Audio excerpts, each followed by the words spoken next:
அன்பு தமிழ் நெஞ்சங்களுக்கு வணக்கம். இந்த காணொளியில் நாம் தெரிந்து கொள்ள இருக்கின்ற தகவல் சலார் திரைப்படத்தின் திரை விமர்சனம். வாங்க நிகழ்ச்சிக்கு போவோம்.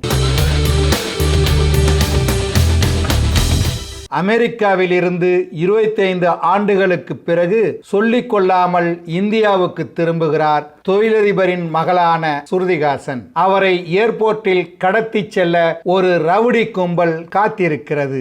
அந்த கும்பலிடமிருந்து தப்பிக்க வைத்து அஸ்ஸாமில் உள்ள பிரபாஸின் குடும்பத்தில் பிரபாஸின் அம்மா டீச்சர் ஈஸ்வரி ராவுடன் தங்க வைக்கப்படுகிறார் சுருதிஹாசன். எதற்காக இங்கு தங்க வைக்கப்படுகிறோம், நமக்கு என்ன பிரச்சனை இருக்கிறது என்று ஆரம்பத்தில் சுருதிஹாசனுக்கு புரிவதில்லை. ஆனால் போக போக பாதுகாப்பு காரணங்களுக்காக இங்கு தங்க வைக்கப்படுகிறோம் என்று புரிந்து கொள்கிறார். சுருதிஹாசனை ரவுடி கும்பல் தொடர்ந்து நாடு முழுவதும் சல்லடை போட்டு தேடுகிறது. ஒரு கட்டத்தில் அஸ்ஸாமில் இருப்பதை கண்டுபிடித்து அவரை கான்சார் நாடு கொண்டு செல்ல ரவுடி கூட்டம் நெருங்குகிறது. அவரை பலவந்தமாக அழைத்து செல்லும் போது அதுவரை அம்மா பேச்சுக்கு கட்டுப்பட்டு அடிதடி என்றால் என்ன என்றே தெரியாதது போல ஒதுங்கி இருந்த மெக்கானிக் பிரபாஸ் அம்மாவின் இசைவு கிடைத்ததும் களம் இறங்குகிறார். அந்த ரவுடி கூட்டத்தை அடித்து நொறுக்குகிறார். பிரபாஸின் வீரத்தை கண்டு ஆச்சரியப்படுகிறார் சுருதிஹாசன். எவ்வளவு பெரிய ரவுடி கூட்டத்தின் கொட்டத்தை ஒத்தையாளாக நின்று சமாளிக்கிறார் என்று வியக்கிறார். அதன் பிறகு ஈஸ்வரி ராவ் யார், பிரபாஸ் யார், இவர்கள் ஏன் அஸ்ஸாமில் வசிக்கிறார்கள் என்பதையும் அவர்கள் பாதுகாப்பில் நாம் ஏன் தங்க வைக்கப்பட்டு இருக்கிறோம் என்பதையும் தெரிந்து கொள்கிறார் சுருதிஹாசன். பிரபாஸின் சிறுவயது நண்பர் கான்சார் நாட்டு மன்னரின் மகன் பிருத்திவிராஜ். அவர் பிரபாஸை சந்தித்து கான்சாருக்கு அழைக்கிறார். அம்மாவின் ஆசையோடு கான்சார் நாட்டிற்கு புறப்படுகிறார் பிரபாஸ். அவர் ஏன் கான்சார் நாட்டுக்கு செல்கிறார், அங்கு என்ன நடக்கிறது, சுருதிஹாசனை கடத்த வந்த ரவுடி கூட்டம் யார், எதற்காக அவரை கடத்த வந்தார்கள் என்பது மீதி படம். KGF படங்களின் வெற்றியால் இந்திய அளவில் முக்கிய இயக்குனர்களில் ஒருவராக பேசப்படும் பிரசாந்த் நீல், பாகுபலி படங்களின் மூலம் இந்திய அளவில் புகழ்பெற்ற பிரபாஸ் ஆகிய இருவரும் இணைந்து கொடுத்திருக்கும் ஒரு ஆக்ஷன் படம் தான் சலார் பாகம் 1.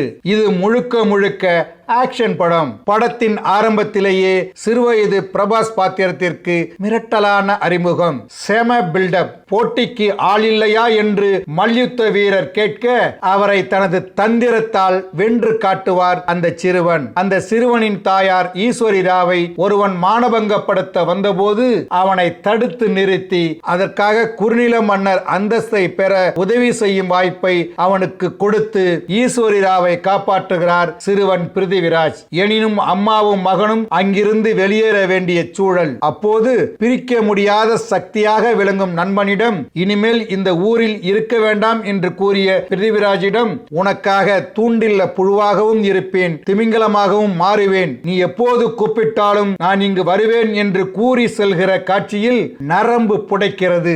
அந்த காட்சியில் நடித்த அந்த இரு சிறுவர்களும் நன்றாக நடித்து அந்த பாத்திரத்திற்கு உயிர் கொடுத்திருந்தனர். ஆரம்பத்தில் மெக்கானிக்காக இருக்கும் பிரபாஸ் சிறுவர்களுடன் பந்து விளையாடுவது, பிரச்சனைகளை கண்டு ஒதுங்குவது என்று காட்டும் போது சாது மிரண்டால் காடு கொள்ளாது என்பது போலவே காட்டுகிறார்கள் என்று பார்க்க வைக்கிறது.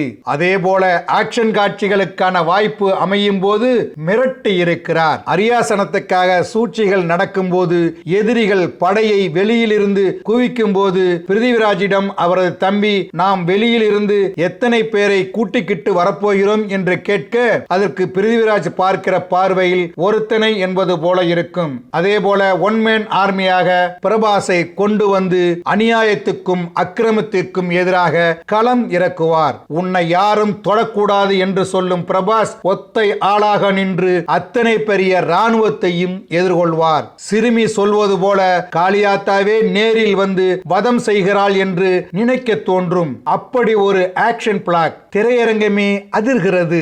பிருத்திவிராஜ் நடிப்பில் மட்டுமல்ல ஆக்ஷன் காட்சியிலும் ஜொலித்திருக்கிறார். சுருதிஹாசன் தன்னுடைய ஆத்யா கதாபாத்திரத்தை சிறப்பாக செய்திருக்கிறார். பிரபாஸின் அம்மாவாக நடித்திருக்கும் ஈஸ்வரி ராவின் நடிப்பும் சூப்பர். கான்சாரின் குறுநில அரசியான ஸ்ரேயா ரெட்டி, ராஜமன்னார் ஜெகபதி பாபு, ரங்கமன்னார் ஜான் விஜய், பிலால் மைம்கோபி என படத்தில் நிறைய பேர் நடித்திருக்கிறார்கள். எல்லோருமே அவர்களுடைய பாத்திரத்தை சிறப்பாக செய்திருக்கிறார்கள். பரபரப்பாக செல்லும் முதல் பாதியில் இடையிடையே சென்டிமெண்ட் காட்சிகள், பல மாஸ் காட்சிகள் என படம் அதிரடியாக கேஜிஎஃப் படத்தை ஞாபகப்படுத்தி செல்கிறது. கேஜிஎஃப் படத்தை பார்த்தது போலவே கருப்பு உடை, கருப்பு சுரங்கம், கருப்பு மண், புழுதி, கனரக ஆயுதங்கள், ரத்தம், கைகால் மண்டை உடைப்பு, ஓவர் ரியாக்ஷன் கொடுத்தபடி அடிக்குரலில் பேசும் கதாபாத்திரங்கள் என்று படம் செல்கிறது. பிரமிக்க வைக்கும் அன்பறிவு மாஸ்டர்களின் சண்டை காட்சிகள், மிக நேர்த்தியாக படம் பிடித்திருக்கும் பவன் கவுடாவின் ஒளிப்பதிவு, இதயத்தை ஊடுருவி சொல்லும் ரவி பஸ்ரூர் இசை என இவர்களின் பங்களிப்பு படத்தின் பிரம்மாண்டத்தை கூட்டியிருக்கிறது.